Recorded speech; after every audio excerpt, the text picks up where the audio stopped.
Innal hamdalillah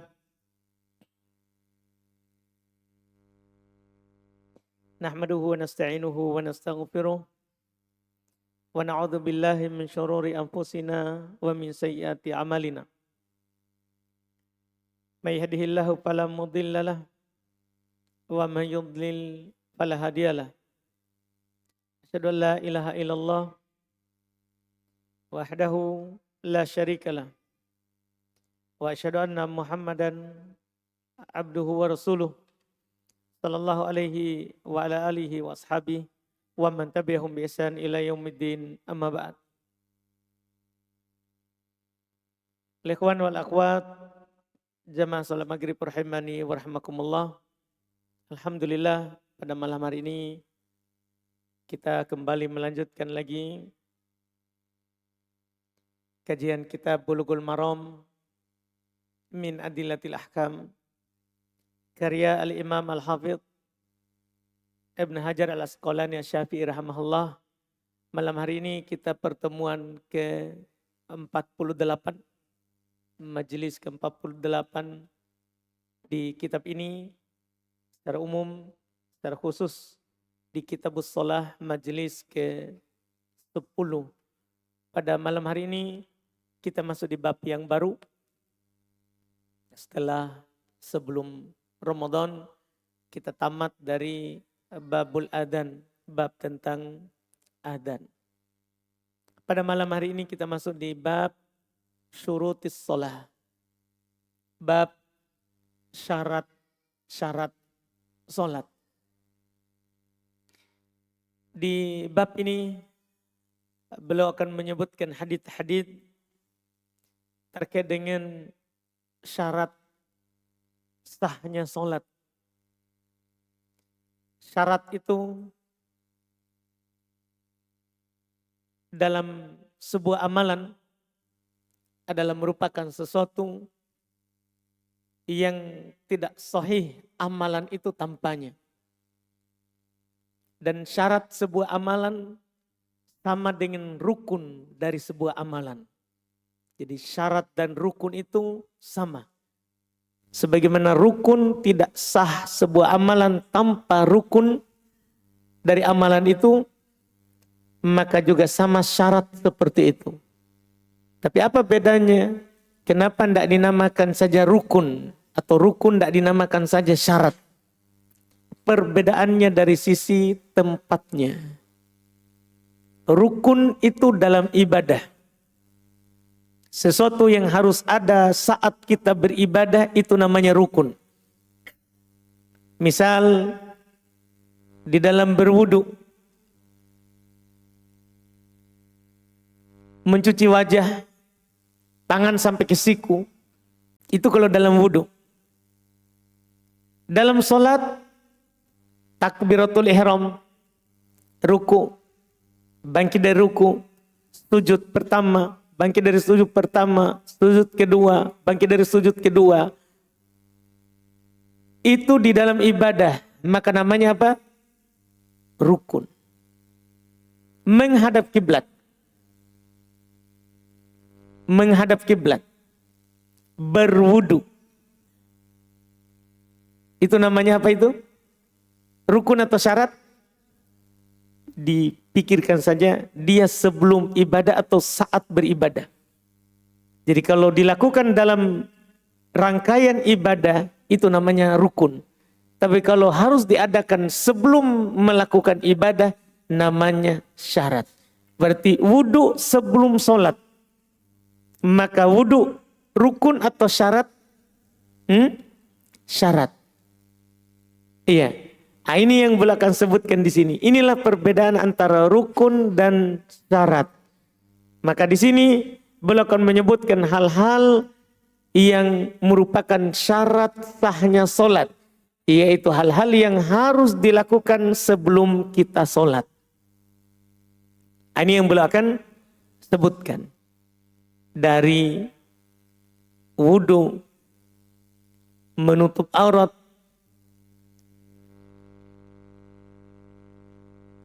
suci dari berbersih dari najis. Demikian pula hal-hal yang diwajibkan sebelum sholat. Beliau akan menyebutkan beberapa hadits di bab ini. Dengannya nanti kita akan membahas hal-hal yang menjadi syarat sahnya sholat. Lumayan banyak hadits yang beliau sebutkan di bab ini. Ada sekitar 23 hadits. Iya, jadi banyak. Yang menunjukkan apa yang dibicarakan oleh ulama fikih terkait dengan syarat sahnya sholat itu lumayan banyak. Walaupun nanti ada yang benar sebagai syarat dan ada juga yang digugurkan dari sebagai syarat sahnya sholat. Kata beliau di hadits pertama di bab syarat sholat dan hadits 205 di Kitab Bulughul Maram.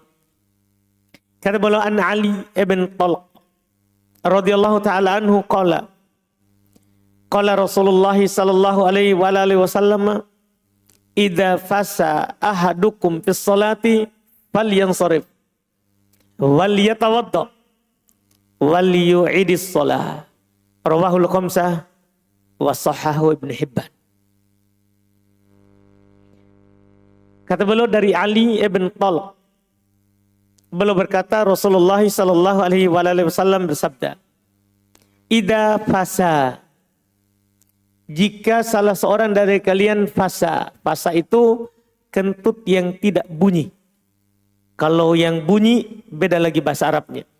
Jadi fasa ini adalah kentut yang tidak bunyi. Tiba-tiba ada bau. Iya, keluar angin saja.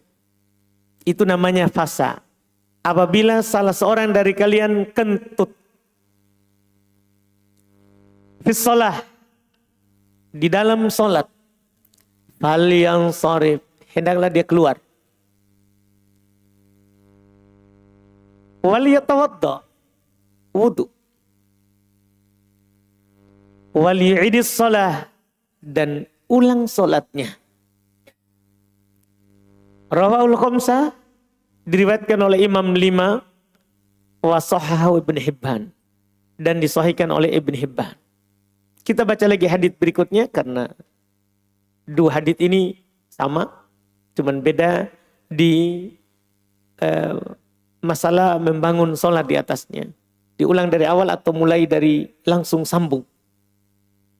Kata beliau an Aisyah radhiyallahu taala anha qalat, qala Rasulullah sallallahu alaihi wasallam man asabahu qai'un aw ru'afun aw madhyun falyansarif falyatawadda thumma liyabni ala salatihi wa huwa fi dzalika la yatakallam.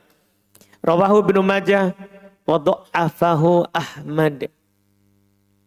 Kata beliau dari Aisyah radhiyallahu taala anha, beliau berkata, Rasulullah sallallahu alaihi wasallam bersabda, man asabahu qai'un, siapa yang ditimpa oleh muntah, artinya dia muntah, au ru'af, atau dia mimisan, ya, au madiyun, atau keluar madinya, itu cairan yang keluar karena adanya gerakan syahwat, cairan yang licin yang keluar.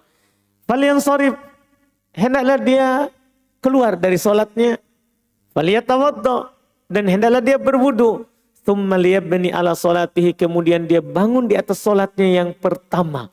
Artinya keluar, pergi wudu, kembali, lanjut.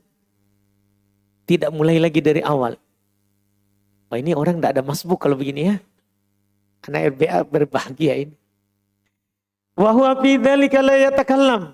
Tapi syaratnya katanya dalam hal itu dia tidak berbicara. Jadi keluar dari shaf tanpa bicara. Hadits ini. Pergi wudu, kembali tidak berbicara. Ini riwayat Ibnu Majah dan didhaifkan oleh Imam Ahmad. Hadits yang kedua ini sudah 2 kali beliau sebutkan di bab pembatal wudu dan sekarang di sini. Kadang beliau mengulang hadits tergantung pendalilan. Tergantung pendalilan yang dibutuhkan. Sumber hadits pertama yaitu dari Ali ibn Talq. Kata beliau riwayat Imam 5. Maksud dari Imam 5 adalah Imam Ahmad. Beliau riwayatkan dalam Musnad Imam Ahmad. Jadi jilid 1. Ya. Nomor 86. Dan Abu Dawud nomor 202. An-Nasai di dalam Sunan Al-Kubra nomor 9024. At-Tirmidzi 1166. Dan belum bilang Imam 5. Tapi ketika kita periksa, Ibnu Majah tidak meriwayatkannya. Sehingga ini yang benarnya Imam 5 kecuali Ibnu Majah. Imam 5 kecuali Ibnu Majah. Dia tidak meriwayatkannya. Iya, ini sumber haditsnya. Adapun hadits kedua, hadits Aisyah sudah lewat bersama kita, ya. Penyebutannya pertama, beliau bilang di sini diriwayatkan oleh Ibnu Majah dan dhaifkan oleh Imam Ahmad. Betul diriwayatkan oleh Ibnu Majah. Jadi yang Ibnu Majah yang kedua. Adapun yang pertama tidak. Hadits yang kedua hadits Aisyah itu riwayat Imam Ibnu Majah di Sunan Ibnu Majah nomor 1221. Iya, nomor 1221. Derajat hadits yang pertama dhaif. Hadits Ali ibn Talq dhaif, riwayat Imam 5 kecuali Ibnu Majah. Di dalam sanadnya terdapat rawi yang bernama Muslim Ibn Salam, dia majhul. Sehingga itu menjadi sebab dhaifnya. Hadits kedua dhaif, Imam Ahmad juga mendhaifkannya. Dalam riwayat Ibnu Majah dari Aisyah disebabkan karena sanadnya yang lemah. Dan yang benarnya dia adalah hadits yang mursal dari ucapan, dari penyebutan tabi'in. Dia mursal. Dia mursal. Sebagaimana disebutkan oleh Imam Ahmad, Abu Hatim dan selainnya. Dua hadits ini dhaif. Dua hadits ini adalah hadits yang dhaif. Adapun fikih yang diisyaratkan dalam dua hadits ini, ya, yang mana telah lewat bersama kita hadits-hadits yang sahih Bukhari, Muslim yang mencukupkan dari hadits ini, yaitu syarat sahnya sholat adalah toharoh. Iya, adalah bertoharoh. Karena jelas di hadits mengatakan siapa yang kentut, berarti kan dia berhadas. Harus dia pergi berwudu. Walaupun haditsnya dhaif, tapi kita tidak berdalil dengan hadits ini. Kita berdalil dengan hadits Abu Hurairah, riwayat Imam Al-Bukhari dan Imam Muslim.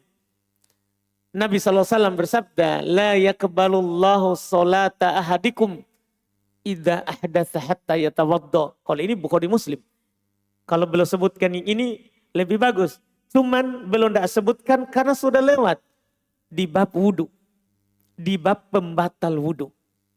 Di bab pembatal wudu. Bisa kita buka kembali di bab pembatal wudu. Bahwasannya beliau menyebutkan hadits itu. Bahwa Allah tidak menerima sholat salah seorang dari kalian apabila dia berhadas sampai dia berwudu. Ini lebih bagus. Bukhari Muslim. Makanya para ulama fikih bersepakat, tidak ada silang pendapat, bahwa tidaklah sah solat tanpa toharoh. Dari hadas kecil ataupun hadas besar. Hadas kecil yaitu hadas yang mewajibkan wudu. Hadas besar yaitu hadas yang mewajibkan mandi. Itu perbedaannya. Ciri hadas kecil, dia adalah hadas yang wajib wudu. Seperti kentut yang berbunyi atau tidak berbunyi. Buang air kecil. Keluarnya madhi. Keluarnya wadi. Ya, itu hadas kecil. Atau hadas besar. Yaitu hadas yang mewajibkan mandi. Ini seperti keluarnya mani. Berhubungan badan walaupun tidak keluar mani. Suci dari haid. Suci dari nifas, Ini namanya hadas besar. Mewajibkan mandi. Nah, sholat harus suci dari dua hadas itu. Tidak sah tanpa toharoh dari hadas besar ataupun hadas kecil. Iya. Dan siapa yang sholat, barang siapa yang sholat dalam keadaan dia lupa berwudu atau lupa mandi dari hadas besarnya, maka tidak sah sholatnya. Wajib dia ulang. Wajib dia ulang. Karena diperintahkan untuk berwudu. Kita maklumi bersama ayat yang kita telah sebutkan di bab wudu. Firman Allah Subhanahu wa taala, "Ya ayyuhalladzina amanu idza qumtum ilas sholati faghsilu wujuhakum." Wahai orang-orang yang beriman, apabila kalian berdiri hendak melakukan sholat, cuci wajah. Artinya diperintahkan untuk berwudu. Diperintahkan untuk berwudu. Demikian pula in kuntum junuban fatahharu. Jika kalian junub, maka bertoharolah. Ini perintah Quran yang mewajibkan seorang itu kalau ingin sholat harus bertoharoh. Sekaligus itu sebagai syarat sahnya sholat. Adapun kandungan lain dari hadits ini adalah bahwa apa yang keluar dari dua jalur bawah, dan ini kita sudah pernah bahas, ini cuman merojaah saja, mengulang sedikit, bahwa keluarnya sesuatu dari jalur di bawah, depan ataupun di belakang, itu membatalkan sholat. Apakah itu yang biasa keluar atau yang kadang keluar tidak biasa. Kita sudah pernah sebutkan yang biasa keluar itu seperti kentut dari jalur belakang, kencing dari jalur depan, air besar dari jalur belakang, darah haid misalnya dari jalur depan biasa bagi perempuan. Ya, demikian pula keluarnya mani bagi laki-laki ataupun perempuan. Itu hal-hal yang biasa keluar, itu membatalkan wudu. Demikian pula pernah kita juga bahas hal-hal yang kadang keluar, tidak biasa. Seperti keluarnya kerikil dari jalur depan ataupun belakang. Tiba-tiba ada kerikil, ada batu kecil yang keluar. Demikian pula tiba-tiba keluar cacing dari jalur belakang. Tidak pernah cacing dari jalur depan. Keluarnya cacing dari jalur belakang. Ini kadang keluar. Keluar dalam keadaan kering ataupun basah. Jadi kalau cacing keluar kering, tidak basah, tetap batal wudu. Apalagi keluar yang basah. Batal wudu. Demikian pula yang kadang keluar, dan ini terjadi pada perempuan, yaitu kentut tapi lewat jalur depan. Kadang pada perempuan itu terjadi kentut, cuman tidak lewat belakang. Lewatnya jalur depan. Ini juga membatalkan wudu bagi perempuan. Membatalkan wudu bagi perempuan. Ini hal-hal yang secara umum dinukil kesepakatan oleh para ulama, dia adalah membatalkan wudu. Dia adalah membatalkan wudu. Ini yang beliau ingin isyaratkan dari dua hadits ini. Kita baca hadits ketiga, nomor 206. Wan Aisyah radhiyallahu taala anha qalat anin Nabi sallallahu alaihi wa ala alihi wasallam qala la yaqbalullahu salata haidin illa bi khimar. Rawahul khamsah ila Nasa'i wa sahahu Ibnu Khuzaimah. Dari Aisyah radhiyallahu taala anha, beliau berkata, Allah tidak menerima solat perempuan yang sudah haid, itu perempuan yang sudah balik, kecuali dengan khimar. Itu khimar itu kan yang dipakai, yang diletakkan dari atas kepala menutupi leher, dada ke bawah. Itu dibilang khimar. Iya. Diriwayatkan oleh Imam 5 kecuali An-Nasa'i dan disahihkan oleh Ibnu Khuzaimah. Sumber hadis kata beliau Imam 5. Maksudnya Imam Ahmad beliau hadits ini sebutkan 2 tempat dalam musnadnya. Di jilid 6. Beliau sebutkan di nomor 150 dan 259. Juga hadits ini diriwayatkan oleh Imam Abu Daud di Sunan Abu Daud nomor 237. Riwayat juga oleh Al-Imam At-Tirmidzi di Sunan At-Tirmidzi, Jami' Tirmidzi di nomor 377 dan Ibnu Majah di nomor 655 dan An-Nasai tidak meriwayatkannya.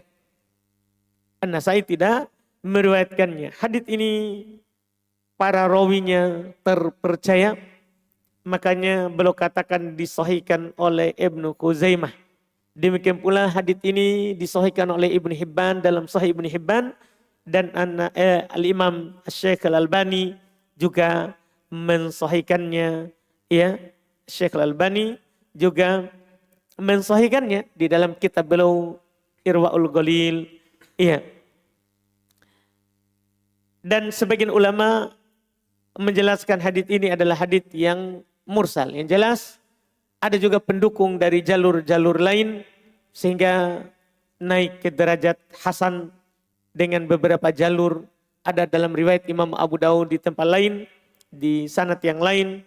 Ada juga Al-Baihaqi, ada juga di Sunan, di kitab Al-Imam At-Tabrani, di Al-Awsat juga disebutkan, ya, jalur lain. Sehingga hadits ini kalaupun misalnya diperselisihkan akan marfu, diangkatnya kepada Nabi, tapi dengan adanya jalur lain bisa naik ke derajat hasan li ghairi. Hasan karena ada selainnya. Dengan hadits ini fikihnya adalah masalah menutup aurat. Walaupun nanti ada rinciannya lagi, auratnya laki-laki dan auratnya perempuan.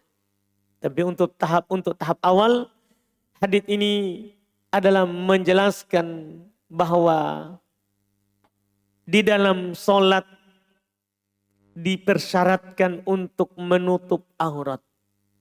Berdalil dengan hadits yang ada di hadapan kita. Tidak diterima sholat seorang perempuan tanpa khimar. Iya. Dan para ulama kita berdalil dengan Quran. Firman Allah Subhanahu wa taala, "Ya bani Adam, khudhu zinatakum 'inda kulli masjid." Wahai anak Adam, ambillah pakaian terbaik kalian di setiap sholat, di setiap masjid. Ini sudah cukup. Dan para ulama bersepakat, tidak ada silang pendapat, bahwa dipersyaratkan bagi orang yang sholat untuk menutup aurat. Adapun yang ditutup nanti, ada rinciannya. Beliau akan sebutkan hadits setelahnya. Auratnya laki-laki, auratnya perempuan. Iya.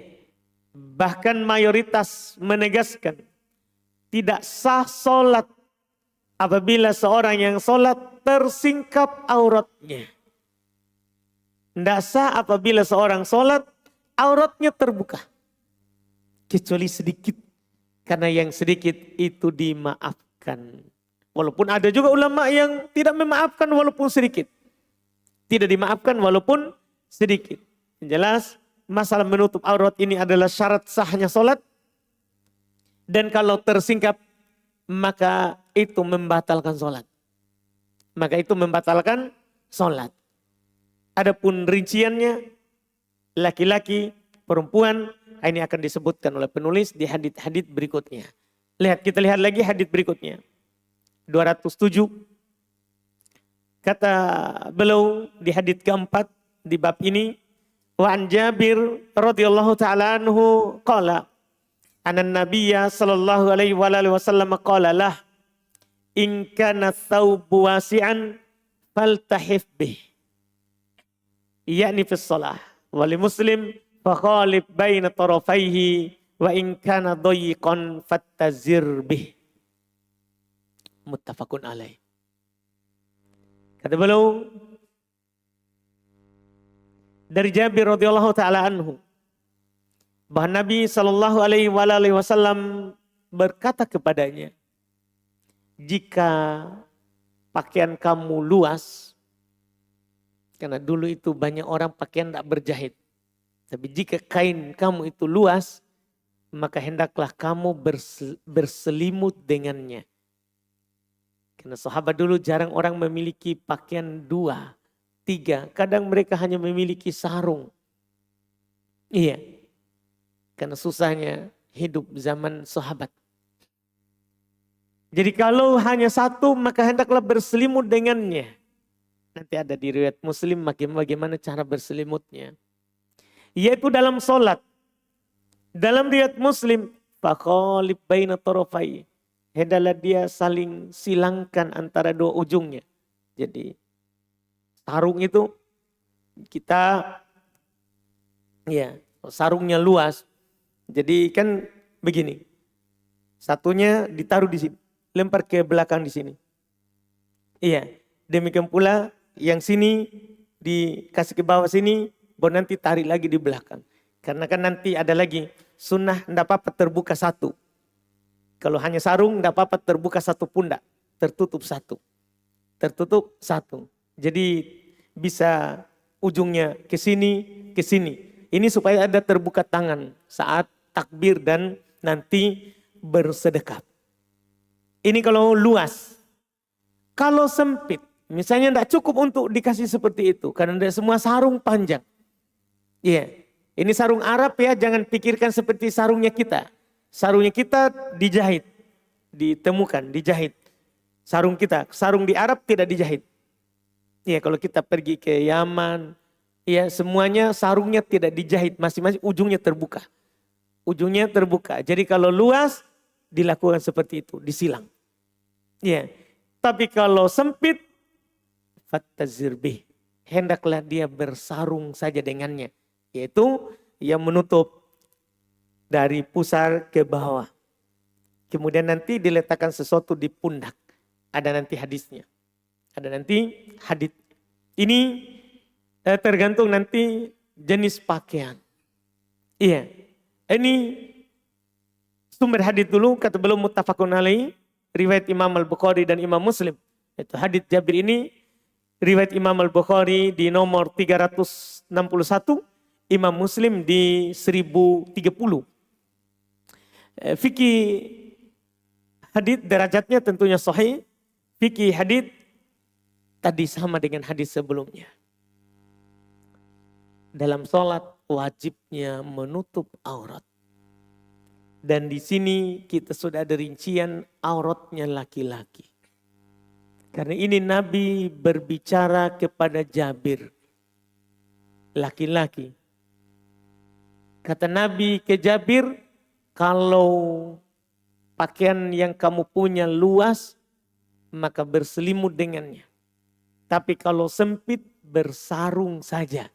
Ini adalah isyarat, berarti auratnya laki-laki adalah dari pusar ke lutut. Karena sarung, bersarung. Iya, itu menutup pusar ke bawah. Menutup pusar ke bawah. Ini yang disebutkan. Ada hadis juga selain Bukhari Muslim, seperti dari Abdullah ibn Amr dalam riwayat Imam Ahmad, Nabi SAW bersabda, ma asfala min surratihi ila rukbatayhi min aurah. Apa yang dari pusar sampai ke lutut itu aurat. Iya. Ini hadis, iya. Juga dari Nabi SAW dari sahabat lain. Tapi dalam riwayat Imam Ahmad rahimahullahu ta'ala. Ada juga hadis riwayat Imam Ahmad ya dari Muhammad ibnu Jahash tapi dhaif. Yang mana Nabi berkata kepada Ma'mar, ya Ma'mar, gotti fakhidaik fa innal fakhidaini min aurah. Fa innal fakhidaini aurah. Wahai Ma'mar, tutuplah kedua pahamu karena kedua paha itu aurat. Hanya saja ini dhaif. Ini adalah hadis yang dhaif. Kita cukupkan dengan hadis yang ada di buku, dan tadi yang riwayat Imam Ahmad yang dari sahabat Abdullah ibn Amr tadi itu sudah cukup, yang menunjukkan bahwa dari pusar ke lutut itu adalah aurat. Itu adalah aurat.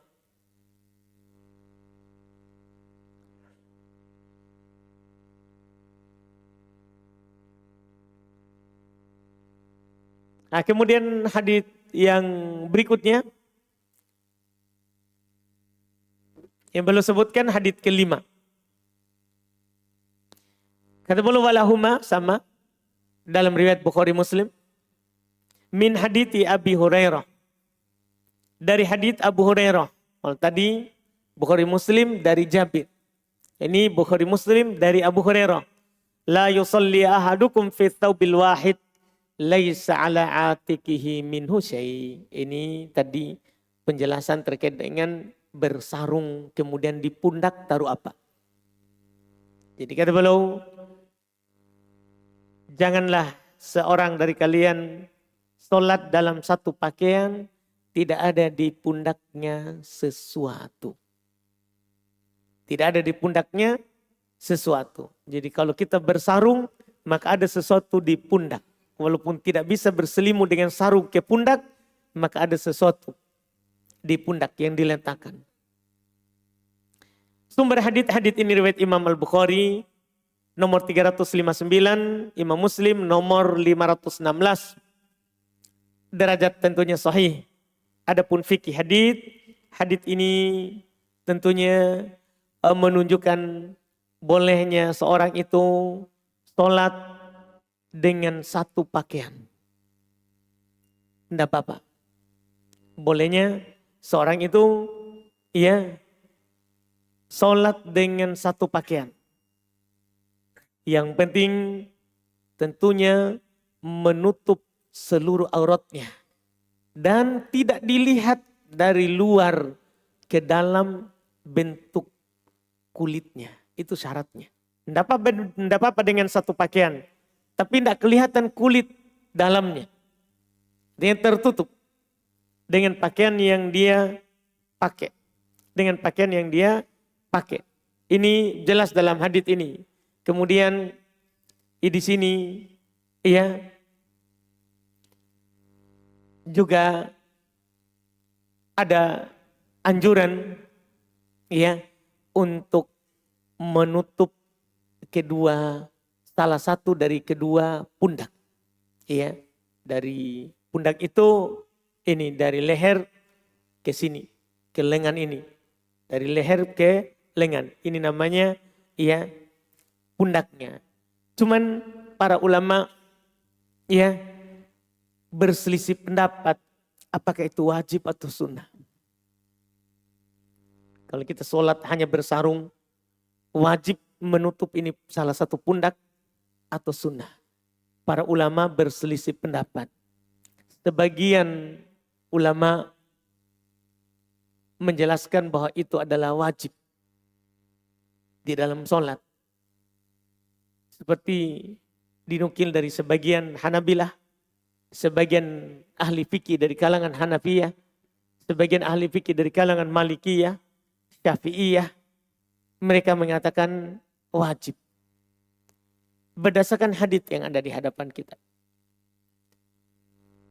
Hanya saja mayoritas mengatakan sunnah, tidak wajib. Mayoritas ulama fikih, mereka malah memilih sunnah, tidak wajib. Alasan mereka kenapa dikatakan sunnah, hadits yang ada di hadapan kita. Jadi sama dalilnya. Cuman kenapa tidak sama pendapatnya padahal sama dalilnya? Karena mereka juga beralasan pundak bukan aurat.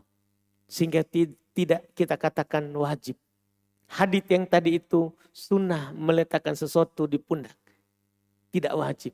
Dan pendapat mayoritas itu yang benarnya insya Allah. Bahwa kalau kita sholat, kita tidak punya kecuali satu pakaian, boleh hanya bersarung. Tapi kalau kita memiliki sesuatu, letakkan baju atau handuk kecil di pundaknya. Tidak masalah. Dan itu hukumnya sunnah. Bukan hal yang wajib. Ya, bukan hal yang wajib. Ini yang disebutkan. Ini kalau tidak ada pakaian. Adapun kalau kita punya pakaian lebih dari satu, maka kita berdalil dengan Quran tadi, kita menutup dari atas ke bawah. Dia berdalil dengan Quran, ya Bani Adam, khudu zinatakum inda kulli masjid. Ambil pakaian terbaik. Tapi kalau kita tidak punya kecuali satu, maka seperti itu caranya. Kalau luas boleh kita berselimut, kalau sempit boleh kita bersarung. Dan sunnah meletakkan sesuatu di pundak kita, salah satunya.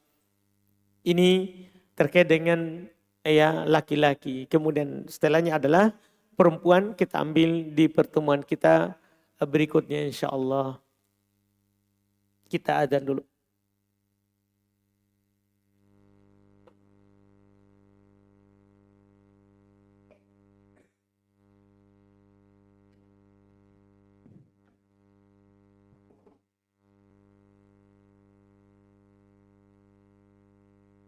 Kita jawab sini, ada pertanyaan.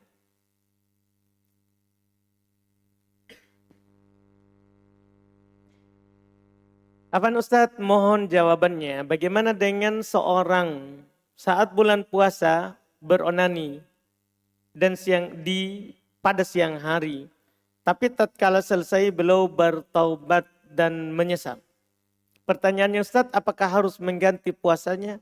Harus, wajib. Mengeluarkan mani secara sengaja di bulan Ramadan di siang hari itu membatalkan puasa. Iya, tidak ada silang pendapat dari hal tersebut. Di samping wajib dia bertobat, dia wajib mengkodok puasanya.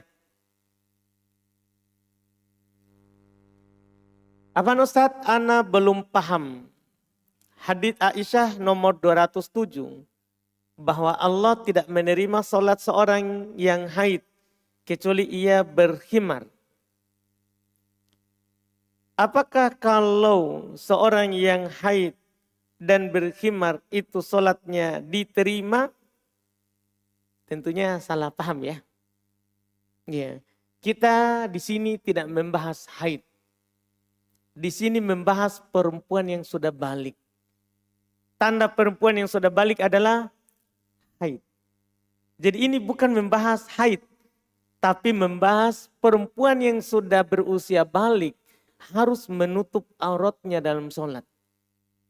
Tidak ada sama sekali pembahasan haid. Haid itu hanya sekedar pembahasan perempuan yang sudah balik. Yang sudah berusia balik. Cirinya haid. Maka kalau dia sholat, wajib menutup aurat. Kalau sholat, syarat sahnya menutup aurat. Auratnya apa? Itu yang diisyaratkan. Kita belum bahas rinciannya. Yaitu menutup dari kepala. Menggunakan khimarnya. Adapun rinciannya insya Allah di pekan depan. Rincian aurat perempuan di dalam sholat. Apakah sah sholat seorang pria jika hanya memakai kaos gantung? Singlet, kaos gantung. Apa itu? Yang satu tali itu? Kaos apa? Hah? Utang? Kaos? Saya tidak dengar. Baju ketek. Baiklah, pokoknya untuk paham kan? Sah. Sah sholatnya. Yang penting di bawah bersarung, menutup auratnya. Ya kan yang di atas tadi yang penting ada sesuatu. Dan itu mayoritas sunnah. Mayoritas sunnah ada sesuatu. Berarti ada talinya di atas segitu ya? Salah. Kan kalau dia simpan saja tali kecil sah. Ada sesuatu di pundaknya. Yang penting yang di bawahnya. Jangan juga pakai celana ketek. Iya. Tidak boleh. Itu di atas tidak masalah. Kalau di bawah harus menutup pusar ke lutut. Menutup pusar ke lutut. Nih ya.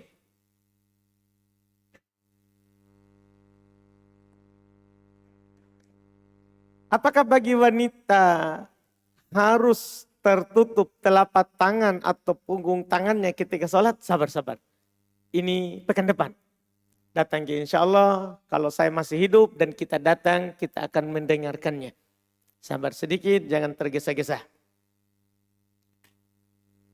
Afan Ustadz, jika kentut yang keluar dari arah depan tidak bunyi, apakah tetap membatalkan wudhu? Tadi kita sudah jawab. Itu hal yang kadang keluar. Biasa didapatkan oleh perempuan di penelitian setelah melahirkan. Setelah melahirkan, kadang perempuan itu kentut lewat jalur depan. Maka apakah itu membatalkan wudhu? Membatalkan wudhu. Membatalkan wudhu. Bagaimana juga hukum sesuatu yang dari arah perut bagian bawah. Terkadang ada seperti sesuatu yang bunyi seperti perut keroncongan. Keluar atau tidak? Kalau masih bunyi dalam perut, tidak batal. Tapi kalau bunyinya sampai keluar, batal. Jadi yang dianggap yang keluar. Yang dianggap yang keluar. Bukan yang masih di dalam. Bukan yang masih di dalam. Wallahu alam.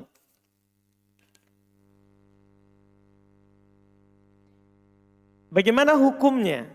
Sholat berjamaah bagi akhwat. Bila mana shaf terdepan belum terisi penuh. Kemudian sudah membuat shaf baru di barisan kedua. Kalau di barisan kedua dia buat baru dan dia bersendiri, tidak ada sholat baginya. Kata Nabi, la sholat li munfaridin khalfas shaf. Tidak ada sholat bagi orang yang sendiri di belakang shaf.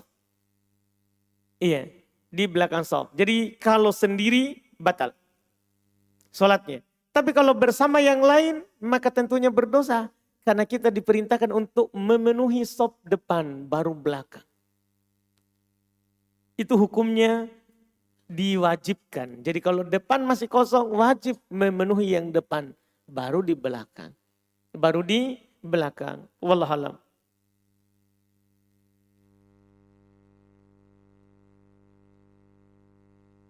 Apakah setelah selesai puasa Syawal tidak perlu lagi puasa sunnah Senin dan Kamis?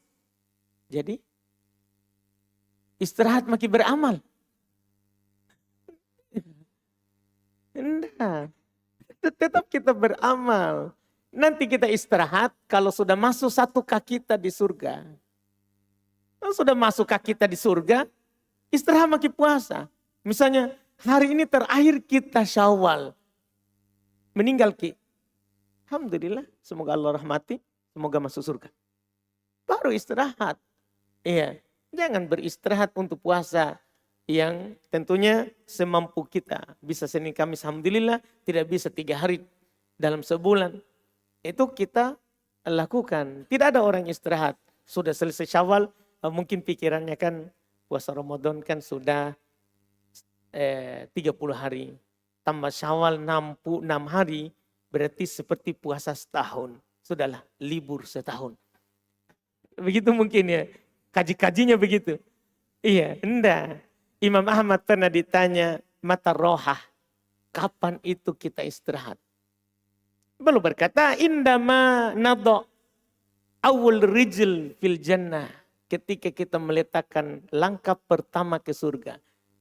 Kalau kita sudah injakan kaki kita satu langkah ke surga, kita istirahat. Baru kita beristirahat. Wallahualam.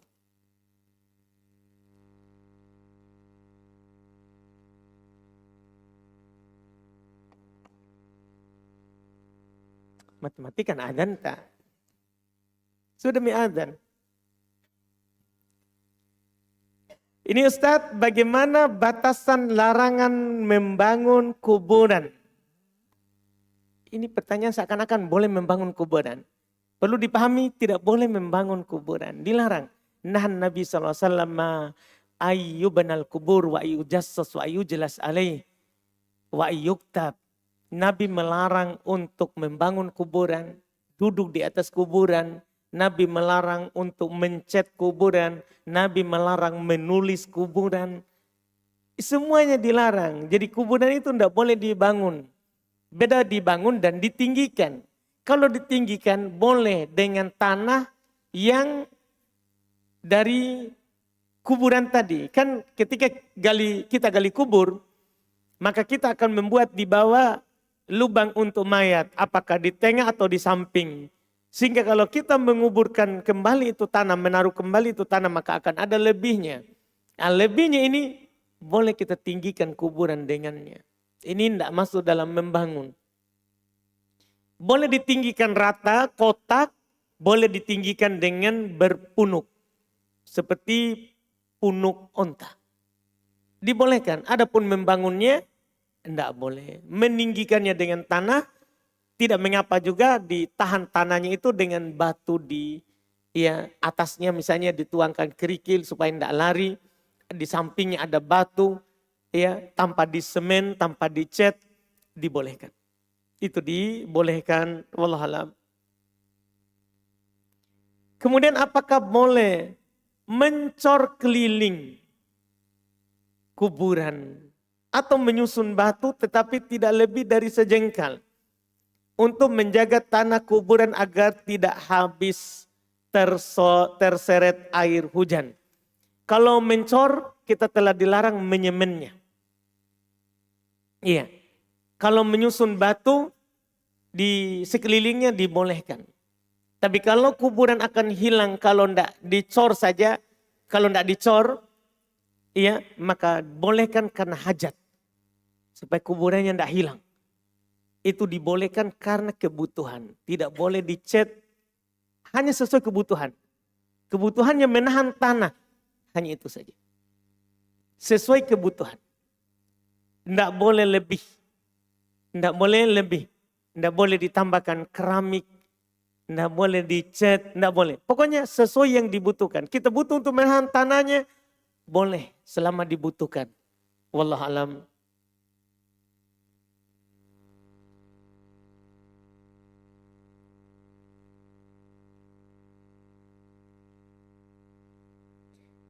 Ustadz, ada orang yang mengatakan bahwa fikih itu tidak boleh berbeda karena itu menyebabkan perselisihan. Dan ini bukan permainan. Bagaimana dengan ucapan ini Ustadz?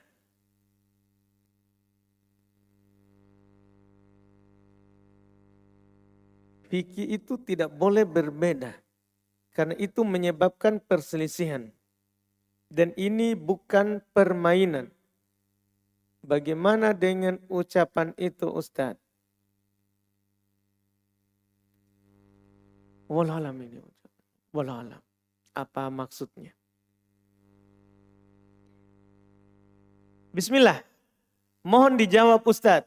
Urgen. Wah. Dipaksa ya. Saya pernah meminum obat penunda haid. Tapi ternyata obat ini tidak cocok pada saya. Obatnya tidak mempan. Masya Allah, takdir. Yang biasanya saya haid 6-7 hari dalam sebulan. Akhirnya darah terus keluar sampai dalam 15 hari. Efek dari obat penunda haid. Apakah darah yang keluar selama 15 hari ini adalah darah haid? Ataukah darah haid saya cuma sampai 7 hari. Setelah itu darah istihadah atau penyakit. Mohon penjelasannya Ustadz agar saya bisa mengganti puasa saya. Kalau memang 15 hari ini darah haid. Ataukah setelah 7 hari darah istihadah saya tidak perlu menggantinya. Ini permasalahan kita sekarang ya. Pertama dulu kita membahas hukum meminum obat penunda haid. Itu dulu saja yang kita bahas. Pada dasarnya kita tidak dibolehkan menahan haid. Karena itu adalah sesuatu yang ditentukan oleh Allah Subhanahu wa taala untuk banati Adam, keturunan Adam dari kalangan perempuan. Itu menunjukkan dia sehat. Haid menunjukkan bahwa dia sehat, tidak sakit. Ini ketentuan yang Allah tentukan untuk mereka. Sehingga asalnya tidak boleh dia tahan. Asalnya tidak boleh dia tahan. Tapi apakah boleh dia menahan haid jika ada sesuatu yang mungkin dia butuhkan dalam hal tersebut? Maka jawabannya, tanya dulu kepada dokter. Apakah itu bisa membahayakan badannya atau tidak? Iya, dia tanyakan kepada dokter. Seperti ini harus dia tanyakan juga. Apakah akan berefek di haid bulan depan atau tidak? Dia tanyakan dulu. Setelah dokter bilang tidak ada efeknya, jangan langsung diminum. Tanya juga suaminya. Itu kedua. Kalau dia punya suami, tanya juga suami. Karena ini masalah. Dia tahan bulan ini, ternyata bulan depan terjadi 15 hari. Nah suaminya mau nih, akhirnya nanti disalahkan. Gara-gara itu berkelahi. Gara-gara itu dia mulai beralasan kayaknya bisa tambah masalah hidup tak. Jadi tanya juga suaminya setelah tanya dokter. Kalau suami bilang jangan, nyangki. Bulan depan saya mau berkebun. Misal, jangan minum. Taat suaminya. Jangan taat dokter. Iya. Kalau suaminya boleh, ini. Kalau memang dibutuhkan, tidak ada efeknya. Suaminya juga bolehkan. Minum, memang kalau dibutuhkan. Kalau dibutuhkan. Iya. Setelah minum, tapi ternyata membuat siklus haidnya berubah. Tadinya 7 menjadi lebih dari 7. Maka ini dilihat keadaannya. Apakah kelebihan dari 7 itu tadi di atas ciri dari darah haid, yaitu sama darahnya, berbau, saat keluar tidak mengental lagi, warnanya merah, kegelapan, hitam gelap seperti benda yang sudah terbakar. Kalau disiram dengan air, warna airnya merah. Karena kalau bukan darah haid, warna airnya menjadi keruh kalau disiram. Darah istihadah cirinya begitu. Darah haid kalau disiram air, warnanya merah. Kalau di atas, intinya kalau di atas ciri darah haid, haid. Maka lihat kembali, kita pikir ulang yang kemarin itu. Keluar saat Ramadan. Apakah di atas ciri darah haid itu lebih dari 7? Kalau di atas ciri dari darah haid, maka itu masih dihitung haid. Tapi kalau tidak di atas ciri darah haid, maka kita haid 6 sampai 7 hari tadi. Setelahnya adalah darah istihadah. Tetap sholat, tetap puasa, tetap halal bagi suaminya untuk menggaulinya. Ya, itu yang dilihat. Itu yang dilihat. Mungkin dipahami itu, Allah alam.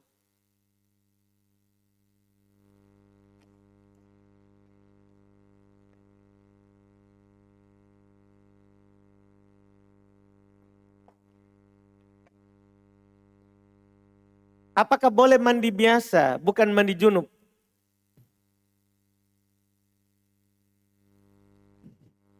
Oh, begini. Karena pertanyaan kalau dibuka begini bersambung dengan pertanyaan lain. Berarti dia lipat. Apakah boleh mandi biasa? Dalam kurung bukan mandi junub sebelum sholat subuh. Siapa yang melarang? Silakan mandi. Kapanpun kita inginkan. Iya. Silakan. Halal, mubah. Mubah. Sebelum subuh, setelah subuh. Terserah kamu. Iya, halal. Apa masalahnya ini? Tidak ada masalahnya. Silakan mandi. Tidak harus itu orang junub baru mandi. Tidak harus. Nggak harus bilang, mau ke mandi, kasih junub ke dulu. Nggak harus begitu. Iya, nggak harus. Pokoknya boleh mandi kapan saja. Nggak harus orang junub. Mau mandi 5 kali waktu sholat, halal. Mubah. Iya, itu hal yang mubah. Setelahnya lagi. Apakah boleh mandi sebelum sholat subuh? Maji. Oh, 3 lagi. Apakah ada larangan mandi? Tidak ada. Tidak ada larangan mandi. Iya. Kecuali kita mandi akan mati. Jangan, tidak boleh mandi. Kita mandi akan sakit. Tidak boleh mandi. Tidak boleh mandi. Kan tidak boleh membunuh diri. Tidak boleh membahayakan diri.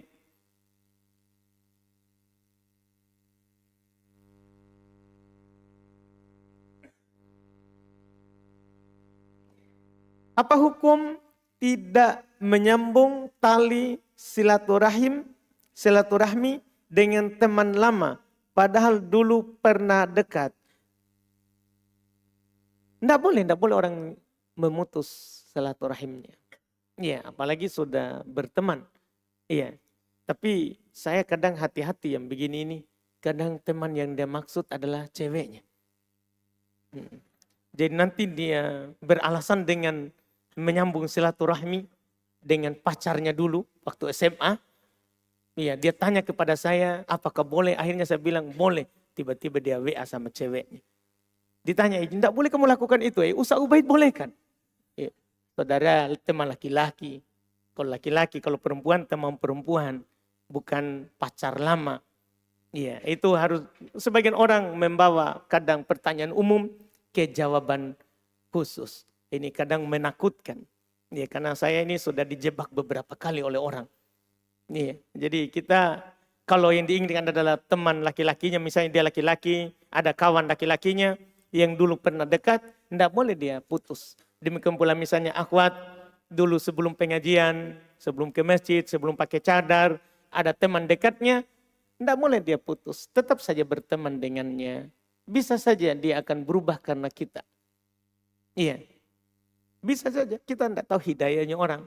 Dia aja taklim tidak mau, tapi kalau kita tetap berteman dengannya, dia ternyata berubah dengan hal tersebut. Wallahualam. Kita cukupkan, alhamdulillah. Mudah-mudahan bermanfaat. Insya Allah kita lanjut lagi di pertemuan akan datang. Subhanallah. Hamdik. Asyhadu an la ilaha illa anta astaghfiruka wa atubu ilaik.